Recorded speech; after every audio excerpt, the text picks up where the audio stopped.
Good afternoon. I'm Keith Dunn, the Senior Vice President for Academic Affairs and Dean of the College, and it's my pleasure to welcome you to the 2014 Rabbi Perry Nussbaum Civil Justice Award and Lecture Series.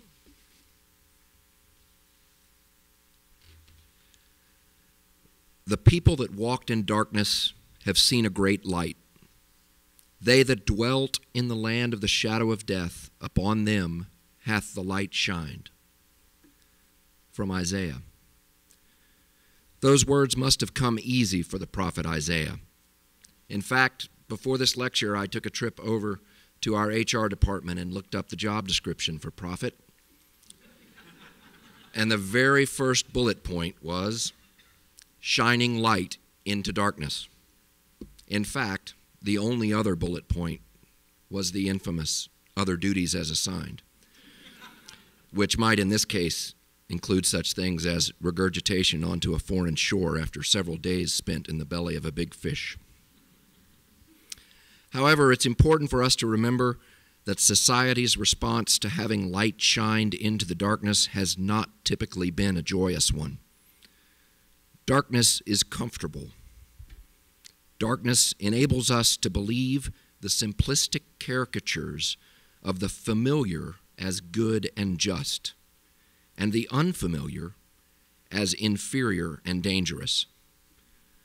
Darkness, in its comfort, provides the environment for festering fear and ignorance to grow in the name of self-preservation.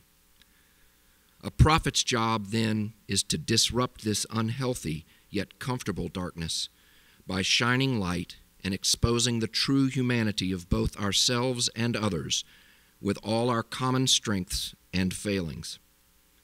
It's an important job, since only in the light of truth can progress towards a more just society be accomplished. Shining light onto a foreign land is a relatively straightforward exercise. It's fairly easy to point out the evils of apartheid in a land as far away as South Africa. However, shining light close to home is an entirely different matter. That light exposes our own inner frailties and shortcomings and our own fears and prejudices. It provides us with an important and immediate decision to be made. The choices are these: do everything we can to shut off the light and restore our sense of order and comfort, or use the light as an opportunity to see ourselves and those around us clearly and objectively, and to take the bold action to do the right thing. I am pleased and proud to participate in the Rabbi Perry Nussbaum Lecture Series and award ceremonies, wherein we honor those brave prophets who have a record of shining light into darkness, even when it meant risking their personal and professional lives, and often the safety and well-being of their family members. Dr. Bauer, thank you for choosing Millsaps as the venue for this important event. Millsaps College has a long history of being a place where important societal issues can be addressed and debated openly, freely, and in safety. What a privilege it is for us to host this celebration of civil justice. I'm particularly honored today to introduce our 2014 Rabbi Nussbaum Series speaker, Bishop Clay Lee, Jr. Bishop Lee hails from Laurel, Mississippi, and we're proud to claim him as one of our own. After graduating from Millsaps, he earned his Bachelor of Divinity degree from Emory University's Candler School of Theology. He was awarded the Doctor of Divinity by Millsaps in 1985 and a Doctor of Letters by Tennessee Wesleyan College in 1990. Bishop Lee and his wife Dorothy have 5 children, some of whom I believe are here with us today. Bishop Lee was ordained to the ministry in 1952 and pastored a number of churches throughout Mississippi. He was elected as he was elected to the episcopacy in July 1998 and retired in 1996. He now serves as bishop in residency at Galloway United Methodist Church and here at Millsaps. In 1964, Bishop Lee was serving as the pastor of the First United Methodist Church in Philadelphia, Mississippi, when 3 civil rights workers were murdered in Neshoba County. In the midst of that area and the entire country dealing with this tragedy, Bishop Lee delivered an important sermon entitled "Herod Was in Christmas," during which he shined the light of prophecy on both that most sacred of Christian traditions, the Christmas story, and his own community. It gives me great pleasure to introduce our speaker this afternoon, Bishop Clay F. Lee, Jr.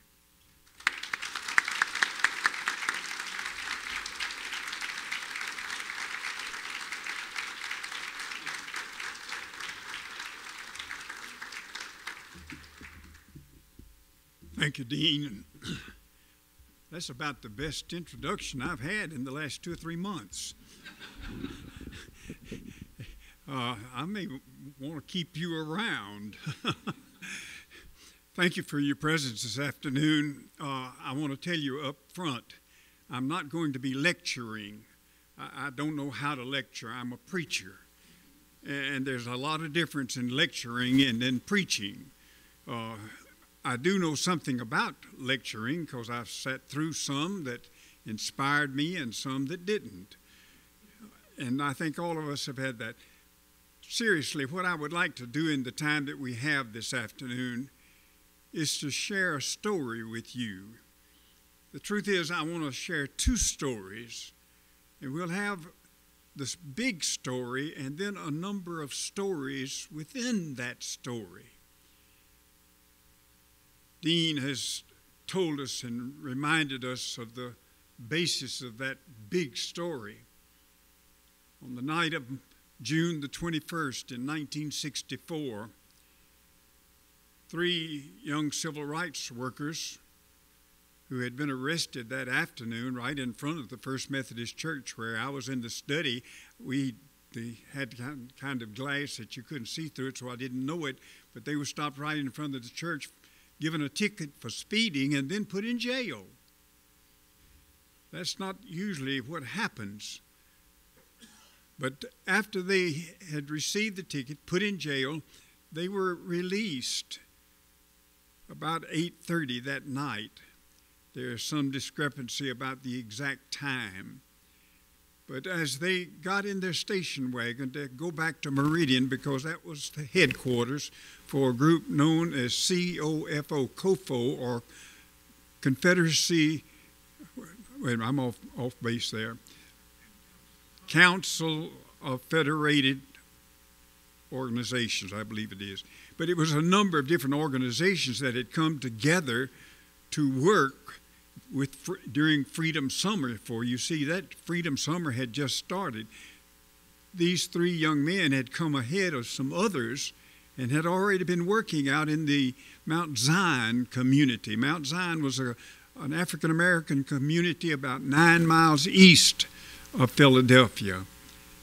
It was an unusual place. Some of those people had been trying to register to vote for a number of years. For the most part, these were very intelligent people. They were landowners. They weren't tenants.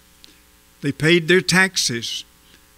They were very responsible. They really sort of lived to themselves because they knew that they lived in an area that was very volatile. Now, you could not get many of the people in the white community to ever agree with the fact that there could be any volatility to the behavior in Neshoba County. That's why when they finally knew that 3 young men were missing, most everybody assumed, even though they wouldn't admit it, that they had been murdered. The thing that went around was that this was just a hoax. It was something that had been thought up in the northern states and worked out and lived out down here in our area, that those boys now were just up in Chicago laughing about what had happened, that it was just a hoax. We had one man that didn't know what a hoax was, he called it a hoax.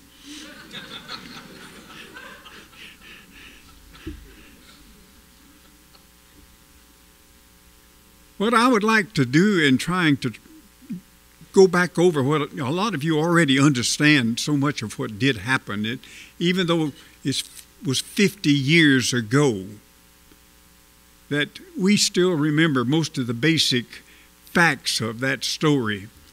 And yet at the same time, there are others who perhaps do not know that story, and that's the reason that I'm going to take the kind of liberty to go on and share a little bit more about that. When they were released from the jail and they got in their station wagon and started back toward Meridian, the deputy sheriff named Cecil Price followed them. It was an interesting thing. In Neshoba County, you had the sheriff, Lawrence Rainey, but he had only one deputy sheriff. There was a city police force in Philadelphia. Philadelphia was a city of about 8,000 people, but it was the deputy sheriff that followed them, and the whole idea was, we want you to get out of town. Well, what really happened was that as they started outside the city limits just a short way, 2 cars filled with men began to push them over to the side. They were taken, and then they were put in those cars, and they were taken up a small gravel road where they were brought out, made to kneel, and were summarily shot, executed, because they had tried to help some people in Mount Zion community to prepare themselves to register to vote. Unfortunately, and it was alluded to a moment ago by the dean, unfortunately, the people couldn't face up to the truth. If I had a foundation today to really share with you, it would come from a single statement made by one who I think was the greatest heroine in the whole story of Neshoba County. Her name was Florence Mars, and I'm going to talk about her more in a little while. But Florence Mars, in her book, and if you haven't ever read this book, you need to get it. It's in paperback now. I think they sold out of the hardback, but it's called Witness in Philadelphia. This single young woman, and her story will cause you to be upset, was able to somehow bring some understanding to all that happened. She was one of the oldest of the landowning families in that area, so she was not a newcomer. She was not somebody that was just sort of trying to pry around. She knew all of the things, and if she didn't know it, she found it out. But in her book, she makes a statement, I think it's one of the most profound that I've ever heard, because she simply says one of the things that she learned, one of the most important things that she learned during all of this difficult period, she says, I learned that society, and she was talking really about her whole hometown, that society can oftentimes act not in their best interest, but in anything that will help them avoid facing up to the truth. Let that sink in for a moment. People were in denial that any crime had taken place. At that time, they said, where are the bodies? It took 8 weeks before those bodies were found. And they were found in an earthen dam that was being built at that time for a pond on the land that was owned by a man named Burridge, who had a truck line. He was building a pond there, and he wanted it to be very deep.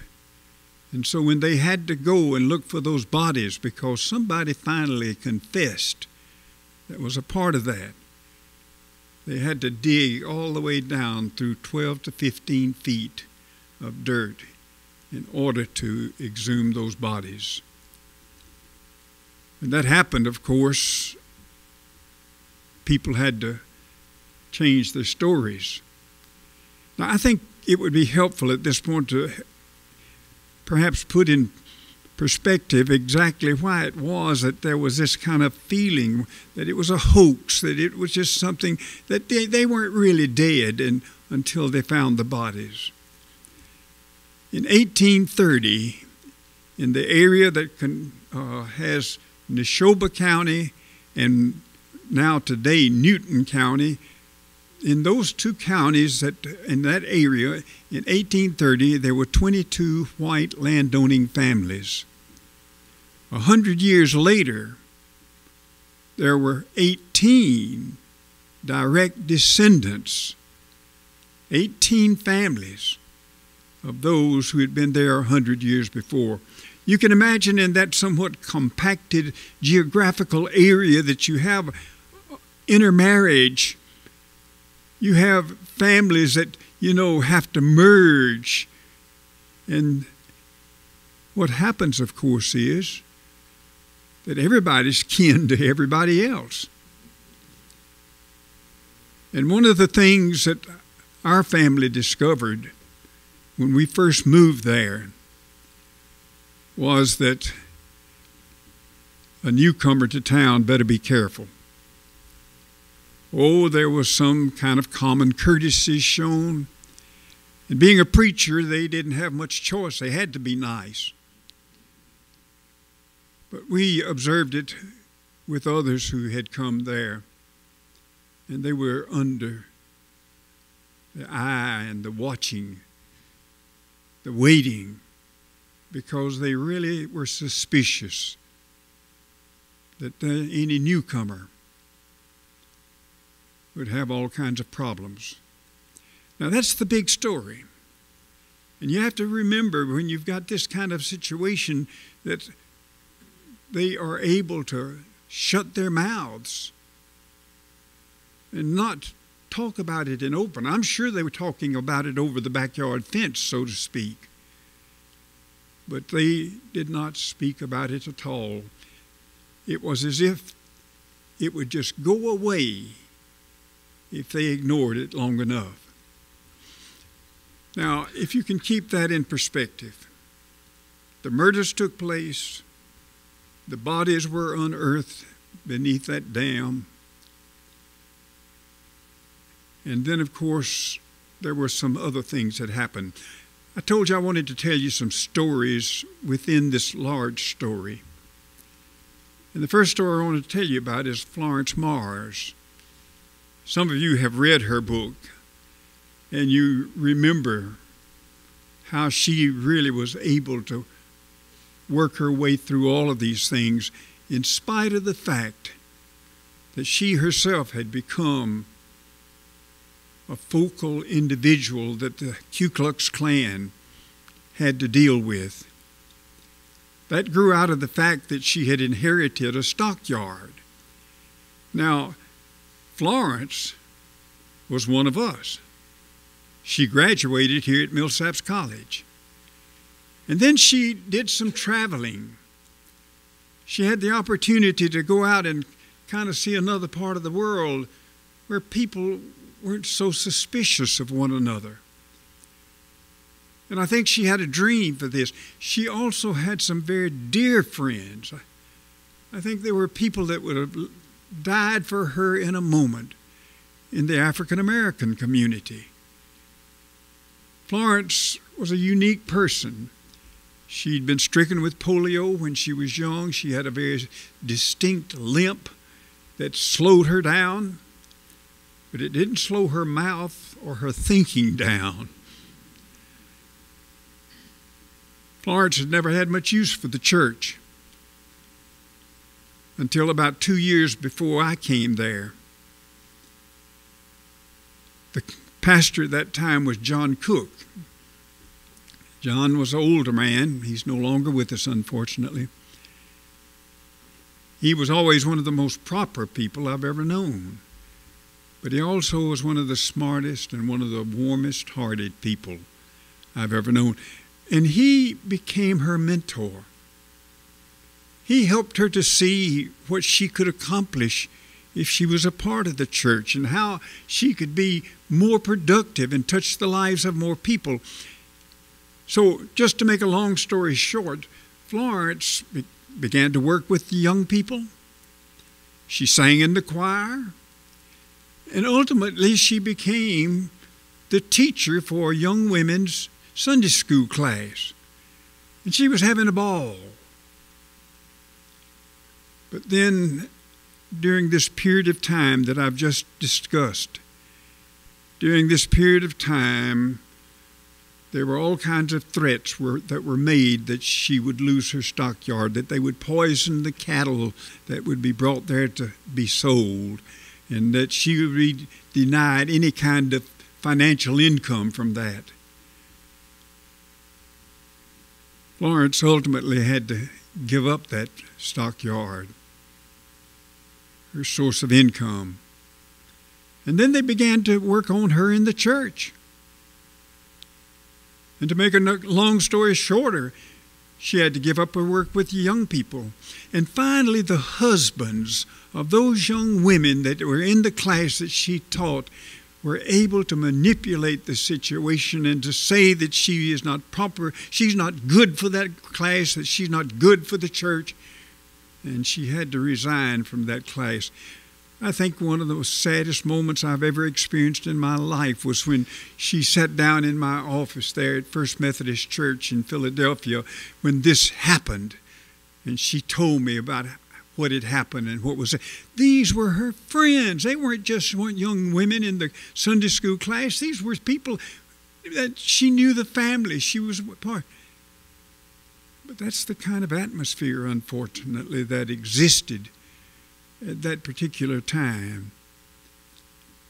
So you can only imagine all the things she was doing suddenly taken away from her. I mentioned she was a member of one of the oldest landowning families in Neshoba County. But again, it illustrates how a society can forget what's best for their community as long as they don't have to face up to the truth of what's going on. And they acted like nothing had happened to Florence Mars. The fact that she wrote this book, it wasn't published till 1977. All of this other took place basically in 1964, 1965, and a little bit in 1966. But under any circumstance, she kept working at it. She had a great memory, but she really didn't have much ability to write. So she finally got somebody to write this for us. And what's been the basic product tells the story of the whole history of Neshoba County and then tells what really happened during this very difficult time.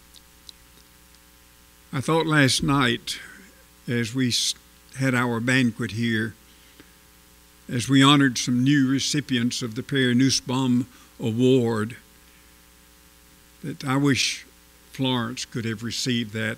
She died in 2005. I went back and did her funeral. I hope you never forget that name. Now, from there, I want to jump to something else, another story. A lot of people have gotten it all mixed up. You can imagine that when the murders took place, they found the station wagon burned out on a road north of Philadelphia. And of course, that was an effort to make people believe that they had had an accident and the thing was burned up in their bodies, but they had no evidence of anybody that might have been in that station wagon. We were flooded, in a sense of the word, with FBI agents.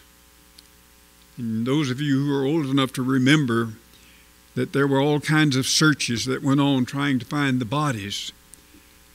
There was a naval air station not too far away, and they brought at different times 100 or 200 of the young sailors over there. And they walked through the marshes, through the woods, trying to find those bodies. And like I say, 8 weeks later, there was an individual who confessed that he knew where they were, and they dug them up, and the situation really changed. I want to talk about those FBI agents because I think they've gotten a bum rap from a lot of people. It's true that there were around 100 FBI agents before it was all over with that came either to Meridian or to Philadelphia. A large number at the beginning. After the bodies were found, most of the larger number stayed in Meridian, and if they had to come to Philadelphia, it was only about 40 miles away, so they could go back and forth each day. But in Philadelphia, we had about 4 or 5, or sometimes 6 agents that were staying there. Dick Raines, agent in Cincinnati, was told one morning about 10 o'clock that he was to be on a plane at noon coming to Mississippi. He stayed in Philadelphia for 9 months. He had a wife and 2 small children back in Cincinnati. He had only one 36-hour respite to be able to visit with them. He got there on a Wednesday afternoon late. And that night he went to the Presbyterian church to the prayer meeting. And that was not expected. Bob Butler came from Dallas, Texas. The young women just couldn't get over how good looking he was. He came to the Methodist church, and later he brought Stu Kaiser with him. Stu was a young single man. Bob was married. And Stu was deeply in love with a young woman, but he was separated from her for several months. They got married in New York. He wanted me to come up there and do the service. And I told him I'd just be afraid to go to New York if some people were to come to Mississippi. Sadly, I was not able to go. I would have loved to have done it. These individuals, well, for one thing, they're living quarters. They were staying at a motel. Philadelphia didn't have many motels then. They didn't have the casinos then, 50 years ago. About the only motel they had was out on the edge of town. It would easily come under that description of a flea bag. And these FBI agents would go into restaurants to eat, and a lot of times they were refused just because they were FBI agents. You see, the propaganda that came from the Ku Klux Klan was that the national government had been taken over by communists, and that everybody that worked for the national government were communist, and that there was, well, Sam Bowers, the head of the White Knights of the Ku Klux Klan. Sam Bowers believed that there was this communist conspiracy, and that's why the lives of those young men had to be taken. I mean, after all, anybody with any sense understands that. That was the kind of thinking that was going on. And even I was accused of being a communist. A man who was a judge, a Sunday school teacher, loved, respected. He went to our bishop at that time, who was Bishop Edward Pendergrass. I always loved Bishop Pendergrass. Everybody called him behind his back Big Ed. But he went to Bishop Pendergrass and said, I've got irrefutable evidence that Clay Lee is a card-carrying member of the Communist Party. Again, you have to imagine, this is what you had to deal with. You were putting out brush fires every day. These FBI agents, we befriended them. We have 5 children, and by the way, the reason we've got such a good crowd is they were back there.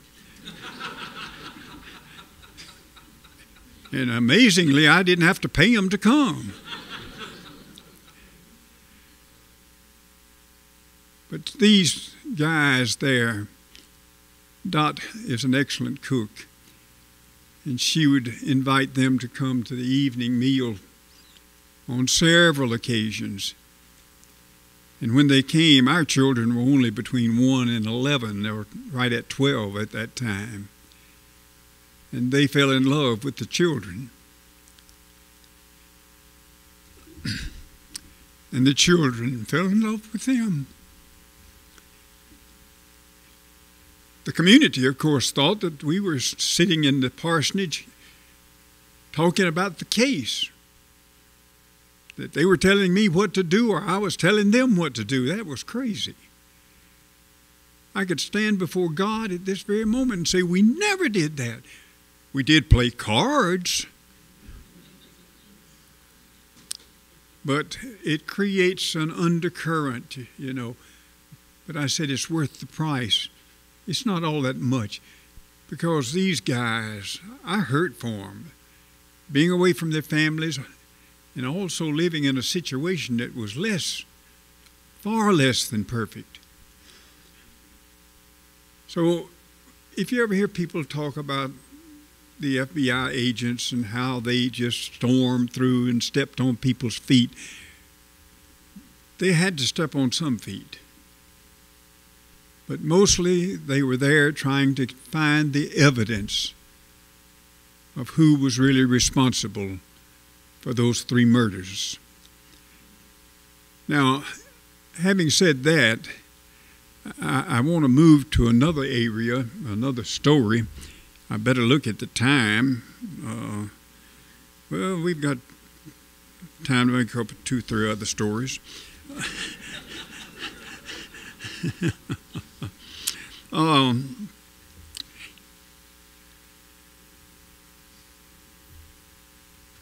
When you get your name in the newspapers, you hear from people that you've never known, and sometimes you hear from some that you have known. But one of the things that came to our attention after about a year was a group in Philadelphia, Pennsylvania, who wanted to create a Philadelphia to Philadelphia project. They wanted to send young people, both African Americans and white, to Philadelphia, Mississippi, to get to know some of the young people down here, and to visit back and forth, and even visit in the homes of some of the people that live there.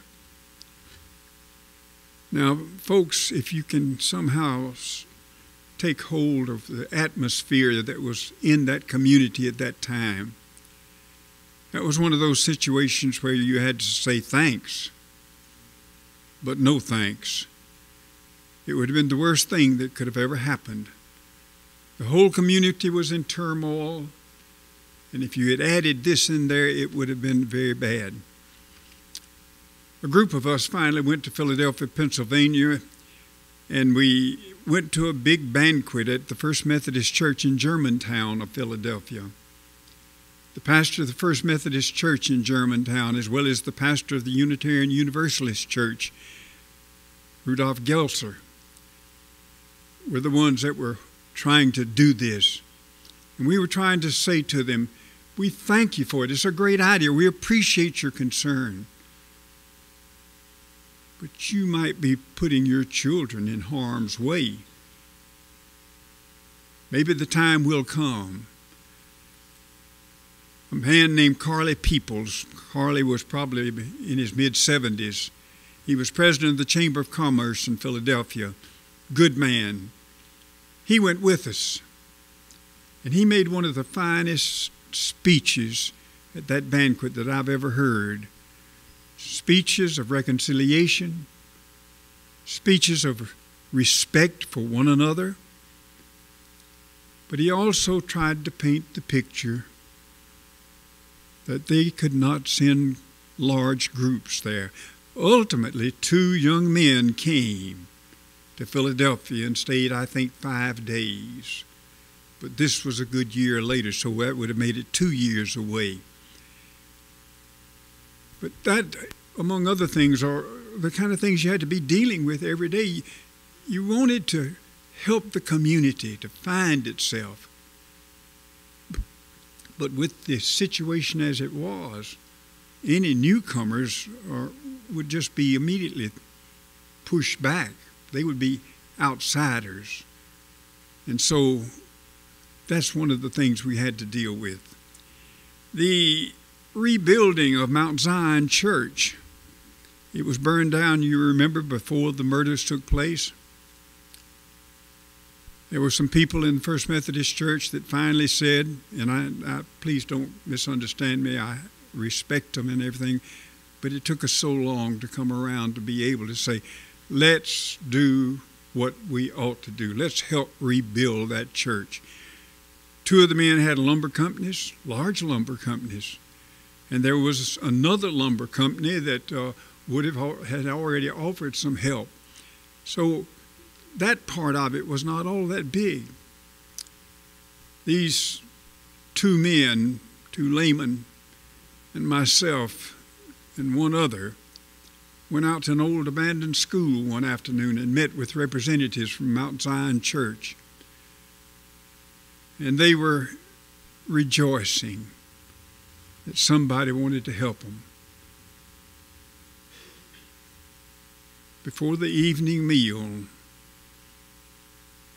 those 2 men who owned the lumber companies, the Weiss Lumber Company, very large, Deemer Lumber Company, they were called and told that if they ever put 1 nail into a board, that their lumber mills would be burned down. And if you see the bigger picture, you realize you just don't go off doing that sort of thing. And so, to make another long story short, we were not able to really rebuild Mount Zion Church. It was rebuilt by the Board of Missions several years later, and it's a lovely church there. Every year they have a memorial service for those 3 boys that they didn't get to know that well. It's really an impressive thing. I had the privilege of speaking at the 40th anniversary, which was 2004. And last year I spoke for the 49th anniversary. I was told by the preacher that they really wanted me to come on the 50th one, but they were afraid I wouldn't live that long. So you take what you can get, I guess. There's one other thing that I want to share with you. It's very personal, and I apologize ahead of time because I've had to be rather personal at times. But I was there, and I experienced this. In 1966, 2 years later, I was invited to be the baccalaureate speaker at Neshoba Central High School. Now, they had the city schools, the Philadelphia schools, but then they had the county schools, and the county high school was right outside the city limits. It wasn't a mile between Neshoba Central and our church. It was going to be at 9:30 on Sunday morning, and I thought to myself, well, I can preach and be through by 10:30. I can go back to the church there in Philadelphia and preach again at 11 o'clock, and everything will be fine. Well, everything that I might have thought or said in the past was suddenly dug up, and all kinds of opposition arose. On the Friday before the Sunday morning that I was to preach, I was commanded to be present on Saturday morning at 8 o'clock in the county courthouse to meet with the county's Board of Education. And when I got in there, they told me that I could not preach. And I said, "What's the problem?" And they said, "The problem is that we've had threats that if you left home, you wouldn't arrive alive. And we've also had threats that if you did arrive at the church, there would be a bomb that would go off when the people were gathered."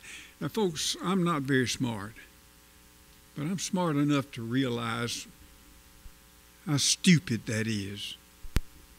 These would have been their own people in the auditorium. Some of their children that were graduating from high school. They weren't going to put a bomb in that church, in that auditorium. So it just didn't really make sense to me. I had the opportunity to call my bishop, and I mentioned him a while ago, Ed Pendergrass, at 6:30 on Saturday morning. And I told him, I said, "You know, I've got to be honest. I'm just at the end of my rope. I've put out so many brush fires that I'm just worn out. What should I do?" And Big Ed simply said, "You go up there and look them in the eye. You tell them that you were given the invitation in good faith. You accepted it in good faith, and you were going to keep it in good faith. That if they wanted to withdraw the invitation, they could do that." 2.5 hours sitting around a table with 4 members of the county school board. They didn't know me and I didn't know them. I realized how frightened they were. They couldn't see through the threats.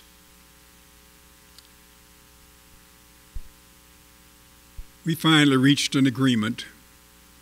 It was one of those situations where you just kept bumping, you know. But I did not preach. But when I went back to my own church on that Sunday, I had received in the mail, you got a lot of mail during that time, a little booklet from a pastor in Australia. And in that, whoever had written it, I don't know who it was, but the pastor simply wrote a note and said, "I know you are having difficulties. Think about this." And he wrote a thing that I have used many times over these 50 years. He was thinking about Jesus on the cross. And he reminded us that when Jesus died on that cross, he was saying, "You can drain my blood. You can break my bones. You can crush my body. But you can't stop me from being who I am."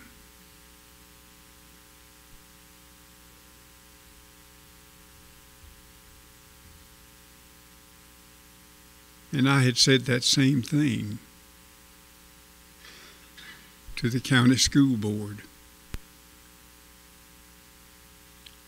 But they said that might just happen. Those are a few stories within the story.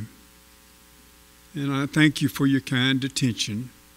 The dean is going to come now, and we're going to enter into a time of conversation, and I'd be happy to respond to anything that you'd like to raise. Come on, dean.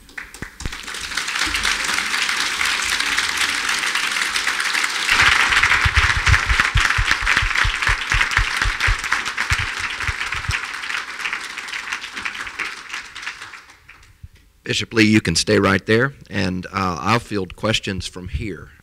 I think we have, 15 or 20 minutes or something like that for questions? Absolutely. Bishop Lee, as you were telling us that story, the group of stories, it made me think of Nazi Germany. And in the 30s, it was primarily a Christian nation, but people obviously got put in very difficult situations. And I think there's some similarities. I would have to agree with you. There were definitely some similarities. If you've read Ken Follett's second book of his trilogy, he talks a great deal about the time before the Second World War as well as during the war, and how many times things were done and tried to be covered up by saying that it was a Christian thing to do.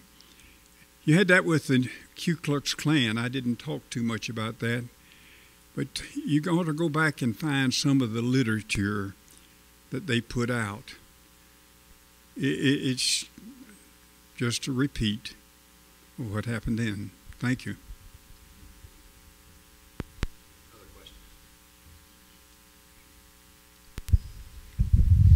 Thank you for that, Clay. It was really good. Speaking of Germany, it seems that the German people have made an effort to go back and, for no better word, apologize, to confess what they had been and done, at least insofar as they were people.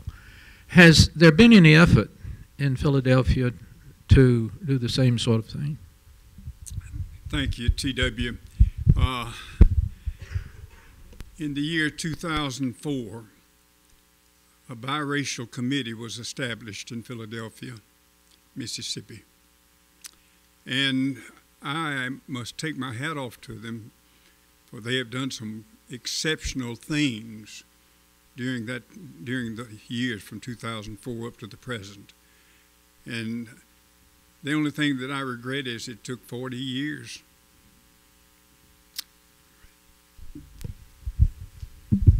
Bishop Lee, it's great to see you again. Did you have a friendship or working relationship with Rabbi Nussbaum or the Mississippi Religious Leadership Conference?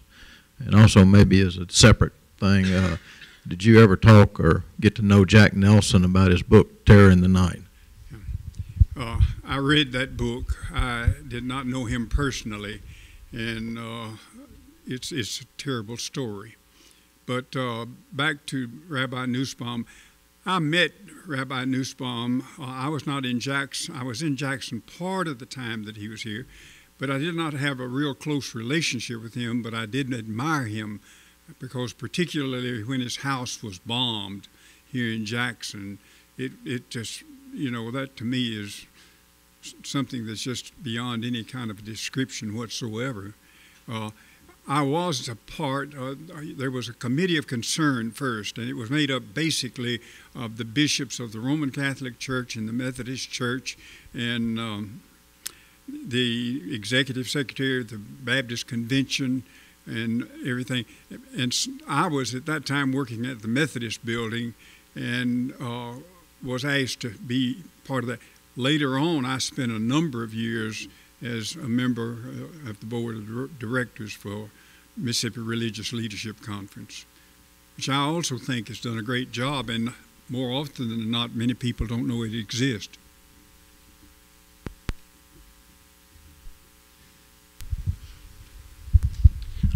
Bishop Lee, I know you wouldn't tell this story unless somebody would ask you to, but there was a radio broadcast that you did in 1964, and quite a number of years later, one of the persons who was privy to hear that had the opportunity to meet you. Would you tell us about that story, please?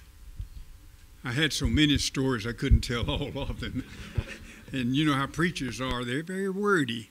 So when we knew that the arrests were going to be made, the first group of arrests, and those took place on Friday, December the 4th, 1964. There was something like 18 or 19 men, about half from Neshoba County and about half from Lauderdale County, that were arrested. Now, they were under federal rule at this point. They could not be charged with the murders at this particular point, but they could be charged with having deprived the civil rights of these three young men. None of us knew exactly when it was going to happen. I was talking about the FBI guys that were such friends. They were at our house the night before, and we played cards till about 11 o'clock, and they left there. They knew, but they didn't tell us, and that at 4 o'clock on the next morning, they left at 11 o'clock at night, and 4 o'clock, they were going to start making the arrest. We had known that those were coming. And so I had asked the Ministerial Association to get together on the suggestion of Joe Sullivan, who's the chief agent for the FBI for that whole area. And Joe had said, the arrest will be made, but nobody knows the time. But if y'all really want to do something, get together as a group of preachers and create a statement, and then distribute it to the community. So that's exactly what happened. We had about 10 members of the Ministerial Association. 3 or 4 of them absolutely could not participate in any of this. They would have lost their jobs from their congregations, But the pastor at the First Baptist Church, the pastor at the First Presbyterian Church, myself, and a couple of others, we had 6 in all. We finally agreed on a statement. I had written it, and they edited it. And after they did, I took it out to the radio station. The manager of the radio station lived right back across the street from us. And I said, Howard, this is a big thing to ask you to do. But I think it might help our community when these arrests are made. And Howard Cole, who was the owner of that station, said, let's record it, and I will play it. So sure enough, when the first arrests were made early in the morning, that recording of that statement was heard. A good many people really found some hope in that, because you see, nobody would speak out. Nobody would really say, we've had a murder. We've had a hoax, as they would say. So that's the situation, Joey. I'm not sure who you were talking about later.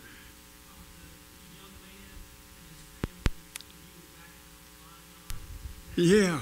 Oh. You don't want me to tell that, do you? But I will.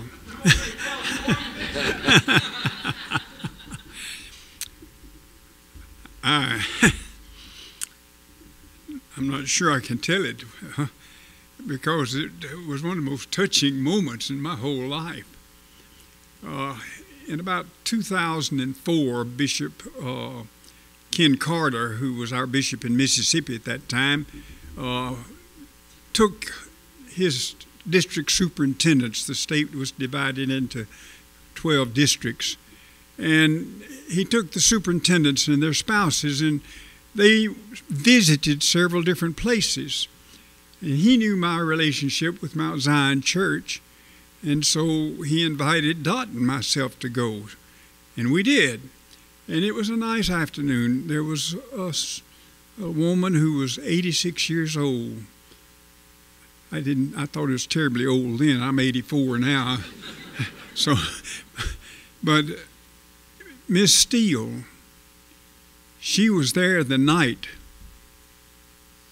that the Ku Klux Klan beat so many people and injured them, and the church was burned. And she talked about those 3 boys. I can hear her. She says, "Law me, those boys didn't do anything to anybody. Why were they killed?" And I tell you, you begin to feel it. Well, there were a number of things that went on. About an hour and a half later, there was a man that came in the back door and sat down back in the back. You could tell he had come from work. He looked like he was about 6'6" tall. He was real big, and he began to hear what was being talked about. And he got up and he asked Bishop Carter if he could have a word, and Bishop Carter said yes. He said, "I was there that night, my brother and myself. I was 11 and he was 9. We were the only children there that night," he said. And said, when the church burned, we felt like everything was over. There was no future. But then he said, "You know, when they made those arrests, we heard this preacher at First Methodist Church read a statement that says murder is never right."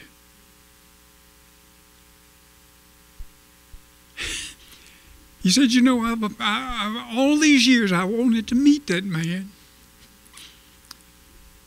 And Ken Carter said he's sitting on the front row. The seeds you plant inevitably come up. Thank you. Thank you so much.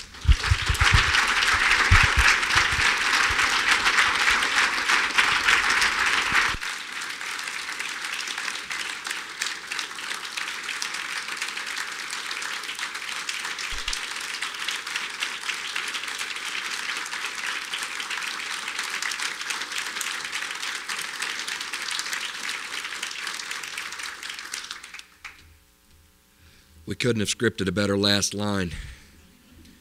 Bishop Lee, thank you for all those seeds that you've planted. They have come up.